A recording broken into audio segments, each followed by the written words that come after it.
ஜனநாயகன் திரைப்படத்தில் இத்தனை காட்சிகள் நீக்கப்படுகிறதா?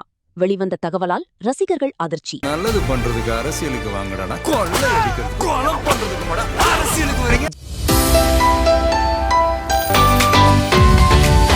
இயக்குனர் எச். வினோத் இயக்கத்தில் தளபதி விஜய் நடிப்பில் உருவான ஜனநாயகன் திரைப்படம் கடந்த ஜனவரி மாதம் 9ஆம் தேதி வெளியாகவிருந்தது. ஆனால் சென்சார் பிரச்சினைகள் காரணமாக வெளியாகவில்லை. இது விஜய் ரசிகர்களுக்கு கடும் வருத்தத்தை தந்தது. பின்பு நீதிமன்றத்தில் வழக்கு நடைபெற்றதால் படத்தின் ரிலீஸ் தேதி தள்ளிப்போய்க் கொண்டே இருந்தது. இதன் பின் வழக்கை வாபஸ் பெற்றாலும் 2026 தேர்தல் நெருங்கிவிட்டதால் அரசியல் சம்பந்தமான படங்கள் வெளிவராது என கூறப்பட்டது. இதனால் ஜனநாயகன் படம் தேர்தலுக்கு பின்தான் வெளியாகும் என எதிர்பார்க்கப்பட்டது. தேர்தல் முடிந்து விஜய் முதலமைச்சர் ஆகிவிட்டார். ஆனால் இதற்கிடையில் இப்படம் இணையத்தில் லீக் ஆகிவிட்டது.